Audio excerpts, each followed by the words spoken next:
कैसे हैं आप सभी। और फिर से शुरू करते हैं अपने अगले अध्याय को। फिजिक्स का अगला है इलेक्ट्रिक पावर।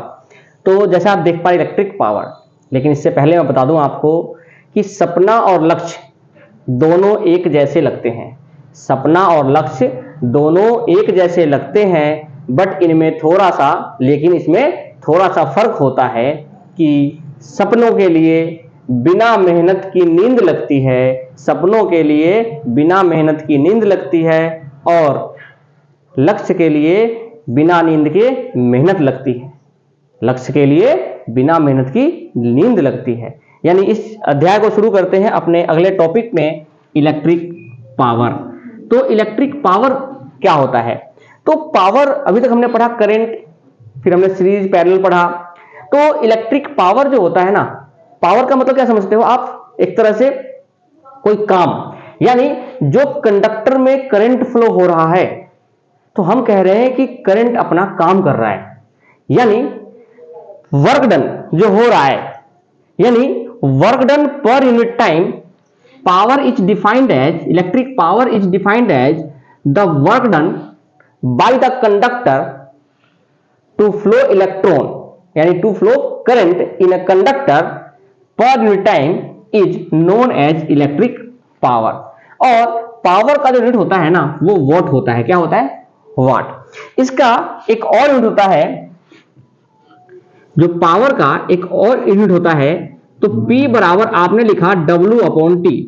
तो वर्क का होता क्या है? जूल। और टाइम का क्या होता है? सेकेंड। यानी what is the ascent of power?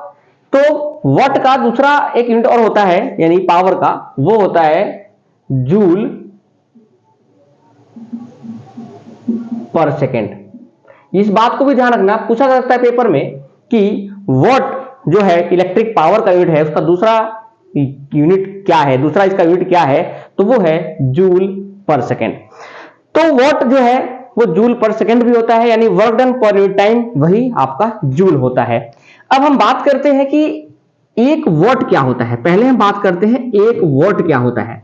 तो देखो बच्चों, मैंने आपको पिछली क्लास में बताया कि जब भी यूनिट की बात करता है तो उसके फॉर्मूले में, इकाई में, उसके जो यूनिट है उसके इकाई में 1 1 लगाते चलो, वो उसका डेफिनेशन बन जाता है। यानी हम यहां कह सकते हैं कि 1 watt is equal to 1 joule of work done by the current in 1 second. यानी आप कह सकते हो कि एक वॉट क्या होता है?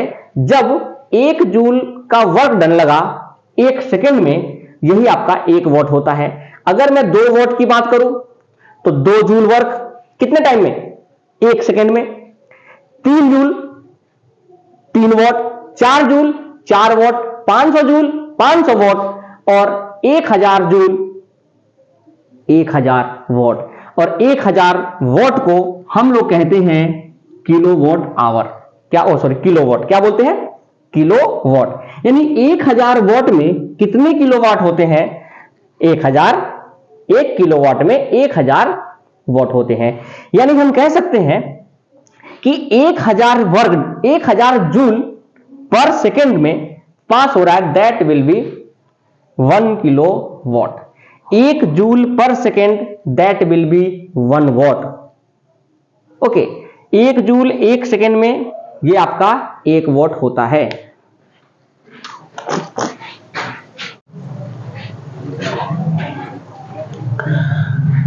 तो बच्चों, हमने देखा कि 1 वॉट क्या होता है? तो 1 वॉट होता है joule per second, joule per second.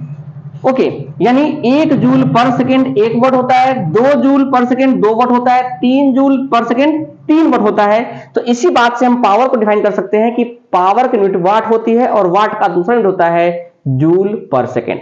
Okay, तो आगे बढ़ते हैं और देखते हैं कि पावर क्या होता है। यानी rate at which electrical energy, यानी electrical energy consumes 1 watt per unit time, यानी per second, is called power. तो पावर क्या होता है? Work done per unit time.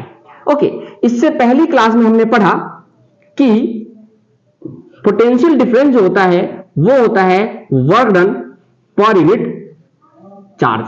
और यहां से अगर हम Q निकाले, यहां से अगर हम Q निकाले तो Q क्या होगा, यानी W अगर निकालते हैं तो ये हो गया V इंटू में Q।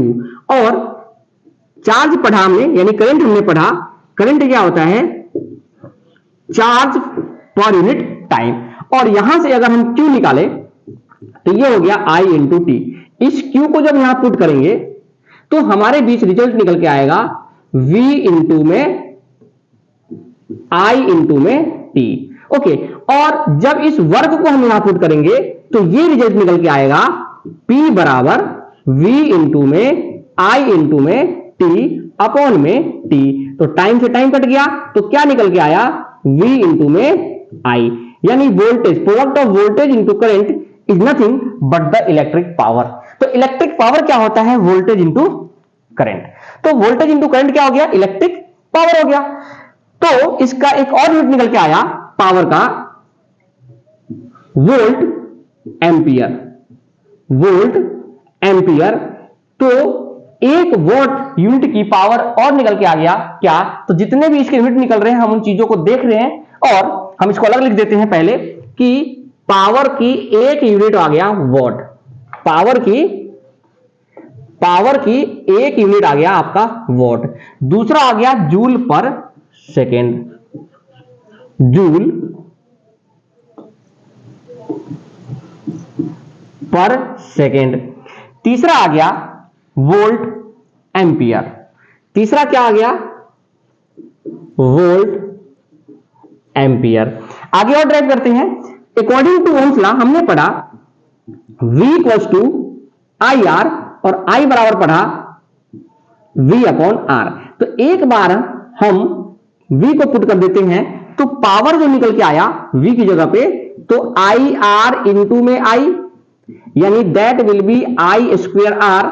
तो आप कह सकते हैं उसका दूसरा फॉर्मूला निकल के आ गया एम्पियर स्क्वायर इंटू में ओम, या ओम इंटू एम्पियर स्क्वायर। तो इसका दूसरा निकल के आ गया ओम इंटू एम्पियर स्क्वायर। ये आपका दूसरा पावर का फॉर्मूला निकल के आ गया। एक फॉर्मूला निकल के आ गया P equal to V I, P equal to V I. तीसरा अगर हम इसी I को यहां पुट कर देते हैं I की जगह पे, तो P बराबर हो गया V इंटू में V अपॉन R, और ये निकल के आ गया V स्क्वायर अपॉन R। तो यहां से भी पावर का फॉर्मूला निकल के आ गया वोल्टेज का स्क्वायर इंटू I, यानी इसका हो गया वोल्ट स्क्वायर इंटू ओम पर मीटर, ओम मीटर। तो यहां से एक और यूनिट आ गया पावर का वॉट का, कि वोल्ट का स्क्वायर ओम मीटर। तो यहां से हमने देखा कि वॉट के कितने यूनिट निकल के आया, watt, joule per second, volt ampere, ohm ampere square, volt square ampere per ampere, per resistance per ohm. तो यहां से हमने देखा कि वॉट के बहुत सारे यूनिट निकल के आते हैं। तो पावर के ये तीनों फॉर्मूले याद रखने हैं इक्वेशन के साथ। अब यहां से कुछ रिजल्ट और बताता हूं, उसको ध्यान रखना है। अगर करंट है रेजिस्टेंस के साथ, अगर करंट का यूज होता है तो इलेक्ट्रिक पावर जो होता है वो रेजिस्टेंस के डायरेक्टली प्रोपोर्शनल होता है। किसके डायरेक्टली प्रोपोर्शनल होता है, पावर जो है रेजिस्टेंस के डायरेक्टली प्रोपोर्शनल होता है। अगर करंट अवेलेबल नहीं है तो वोल्टेज, जो वोल्टेज है उसमें पावर जो होता है वो इनवर्सली प्रोपोर्शनल होता है। इस पर भी सवाल आपके सीबीएसई में आ चुके हैं, तो इस बात को ध्यान रखना कि in the absence of current, in the absence of current, power is inversely proportional to the resistance, or in the presence of current, resistance is directly proportional to the power। यानी पावर के साथ resistance directly भी होता है और indirectly भी होता है। ये दोनों डिपेंड करता है करंट और वोल्टेज पर। अगर वोल्टेज है तो इनवर्सली प्रोपोर्शनल होगा रेजिस्टेंस पावर के, और अगर करंट है तो डायरेक्टली प्रोपोर्शनल होगा करंट के। इस बात को आपको ध्यान हमेशा के लिए रखना है, इससे आपके जो क्वेश्चंस हैं वो इजीली सोल्व हो जाएंगे। जल्दी से स्क्रीनशॉट ले लीजिए और इसको लिखना, इसको पढ़ना, इसको ट्राई करना है। ओके, आगे बढ़ते हैं अपने इलेक्ट्रिक एनर्जी की तरफ। अपने ये पावर जरूर लिखना, पेपर में इंपॉर्टेंट है ये, ठीक है। चलिए अब बात करते हैं कि इलेक्ट्रिक एनर्जी क्या होता है। अब हमारा टॉपिक अगला क्या है, इलेक्ट्रिक एनर्जी। तो इलेक्ट्रिक एनर्जी जो होता है वो भी पावर ही होता है, क्योंकि वर्क डन हो गया। अब वर्क डन होता है किसी समय के साथ होता है, यानी work done by the electric current, work done by the electric current is equal to electric energy consume, यानी इलेक्ट्रिक कितना एनर्जी कंज्यूम कर रहा है समय के साथ, दैट विल बी पावर। यानी energy is nothing but the power into में टाइम, और ये टाइम जो होगा वो आवर में होगा, इसीलिए इसका यूनिट हो जाता है, एनर्जी का यूनिट, पावर का हो गया वॉट, इसका हो गया आवर, यानी इसी को WH लिखा जाता है। यानी एनर्जी, इलेक्ट्रिकल एनर्जी का जो वो है यूनिट, वो क्या है, वॉट आवर। बट अगर हम बात करते हैं वॉट, तो 1 joule per second, 2 joule per second 2 what, 1000 joule per second 1000 what. यानी अगर हमसे पूछा जाए कि 1 किलोवाट में कितने, तो 1000 वॉट, तो 1 किलोवाट आवर में कितने, तो आप कह सकते हो 1000 वॉट आवर। और इसी आवर को अगर मैं सेकेंड बना दूं तो 1000 गुना में 3600 सेकेंड, 1000 वॉट गुना में 3600 सेकेंड, इसको जब मल्टीप्लाई करोगे तो 3600 और 1000, यानी that will be watt second, that will B 36 lakh watt second. और वॉट सेकेंड को हम लिखते हैं 3.10⁻⁶, और एनर्जी यूनिट होती है जूल, यानी एनर्जी जो होता है वो जूल होता है, यानी 1 kilowatt hour is equal to 3.6 into 10⁻⁶ joule. तो यही आपका एनर्जी घरों में जब एनर्जी कंज्यूम करते हैं वो किलोवाट आवर में कंज्यूम होता है। तो 1 kilowatt hour equals to 1000 into में आवर, 2 किलोवाट का मतलब हो गया 2000 वॉट इंटू आवर, 3 किलोवाट का मतलब हो गया 3000 इंटू में आवर। अगर हमसे यहां पर जूल में पूछा जाए तो 1 किलोवाट आवर का मतलब 3.6 है, तो 2 का मतलब हो गया 3.6 इंटू में 2, 3 किलोवाट का मतलब हो गया 3 इंटू में 3.6 एंड सो ऑन। तो आपने देखा कि इलेक्ट्रिक पावर, इलेक्ट्रिक एनर्जी किस तरीके से काम करती है, क्या होते हैं, इनकी यूनिट क्या होती है। यहां तक आपके सीबीएसई के लिए बहुत इंपॉर्टेंट है। तब तक के लिए have a nice day, bye.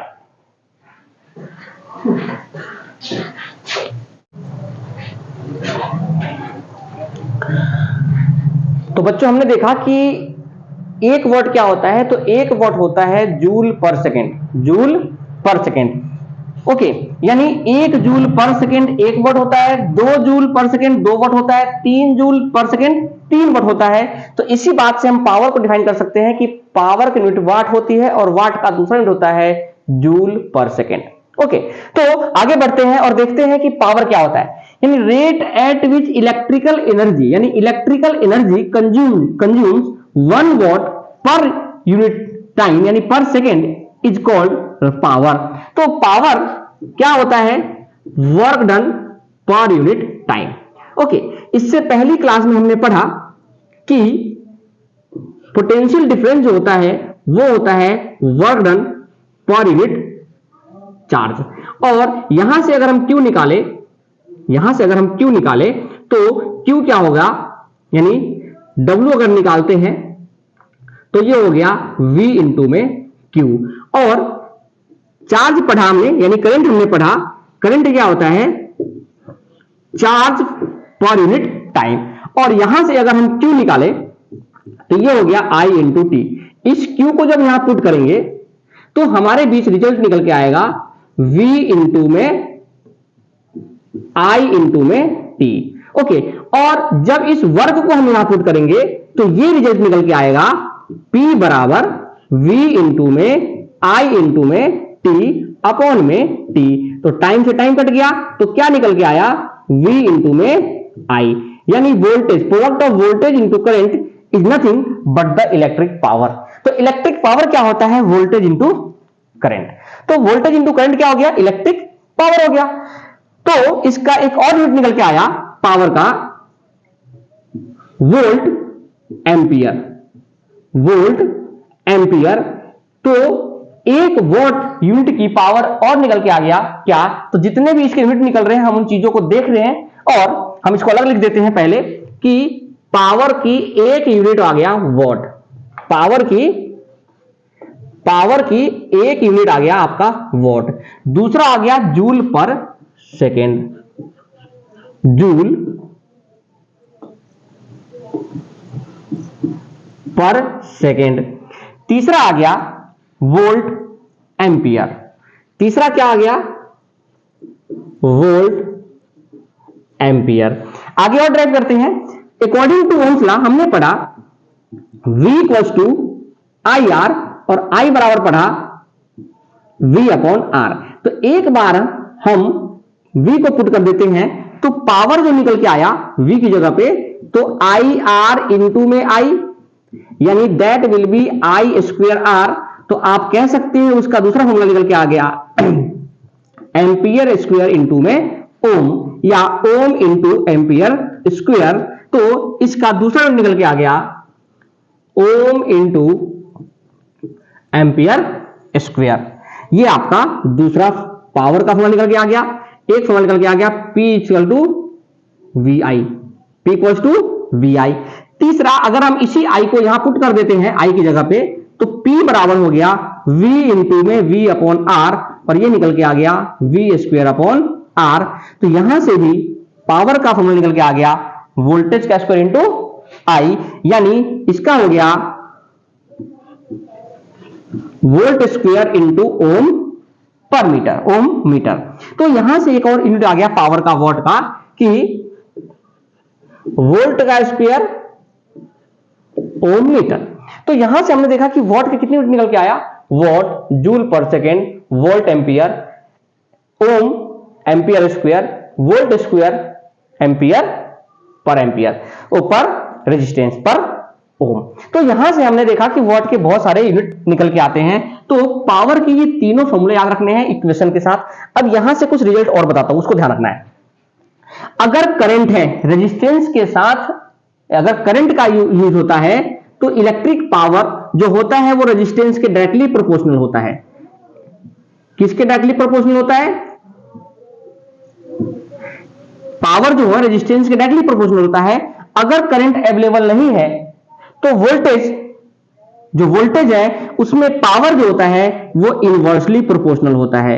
इस पर भी सवाल आपके सीबीएसई में आ चुके हैं, तो इस बात को ध्यान रखना कि in the absence of current, in the absence of current, power is inversely proportional to the resistance, or in the presence of current, resistance is directly proportional to the power। यानी पावर के साथ resistance directly भी होता है और indirectly भी होता है। ये दोनों डिपेंड करता है करंट और वोल्टेज पर। अगर वोल्टेज है तो इनवर्सली प्रोपोर्शनल होगा रेजिस्टेंस पावर के, और अगर करंट है तो डायरेक्टली प्रोपोर्शनल होगा करंट के। इस बात को आपको ध्यान हमेशा के लिए रखना है, इससे आपके जो क्वेश्चंस हैं वो इजीली सोल्व हो जाएंगे। जल्दी से स्क्रीनशॉट ले लीजिए और इसको लिखना है, इसको पढ़ना है, इसको ट्राई करना है। ओके, आगे बढ़ते हैं अपने इलेक्ट्रिक एनर्जी की तरफ। अपने ये पावर जरूर लिखना, पेपर में इंपॉर्टेंट है ये, ठीक है। चलिए अब बात करते हैं कि इलेक्ट्रिक एनर्जी क्या होता है। अब हमारा टॉपिक अगला क्या है, इलेक्ट्रिक एनर्जी। तो इलेक्ट्रिक एनर्जी जो होता है वो भी पावर ही होता है, क्योंकि वर्क डन हो गया। अब वर्क डन होता है किसी समय के साथ होता है, यानी work done by the electric current, work done by the electric current is equal to electric energy consume. यानी इलेक्ट्रिक कितना एनर्जी कंज्यूम कर रहा है समय के साथ, दैट विल बी पावर। यानी energy is nothing but the power into में टाइम, और ये टाइम जो होगा वो आवर में होगा। इसीलिए इसका यूनिट हो जाता है, एनर्जी का यूनिट पावर का हो गया वॉट, इसका हो गया आवर, यानी इसी को WH लिखा जाता है। यानी एनर्जी, इलेक्ट्रिकल एनर्जी का जो वो है यूनिट, वो क्या है, वॉट आवर। बट अगर हम बात करते हैं वॉट, तो 1 joule per second, 2 joule per second 2 what, 1000 joule per second 1000 what. यानी अगर हमसे पूछा जाए कि 1 किलोवाट में कितने, तो 1000 वॉट। तो 1 किलोवाट आवर में कितने, तो आप कह सकते हो 1000 वॉट आवर। और इसी आवर को अगर मैं सेकंड बना दूं तो 1000 गुना में 3600 सेकंड, 1000 वॉट गुना में 3600 सेकेंड, इसको जब मल्टीप्लाई करोगे तो 3600 और 1000, यानी that will be watt second, that will B 36 lakh watt second. और वॉट सेकेंड को हम लिखते हैं 3.10⁻⁶, और एनर्जी यूनिट होती है जूल, यानी एनर्जी जो होता है वो जूल होता है, यानी 1 kilowatt hour is equal to 3.6 into 10⁶ joule. तो यही आपका एनर्जी, घरों में जब एनर्जी कंज्यूम करते हैं वो किलोवाट आवर में कंज्यूम होता है।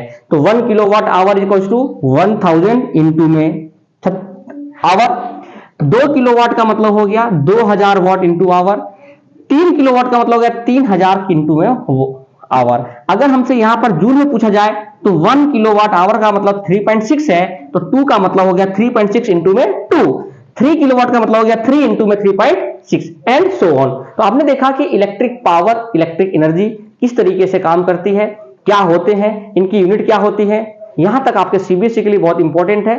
तब तक के लिए have a nice day, bye.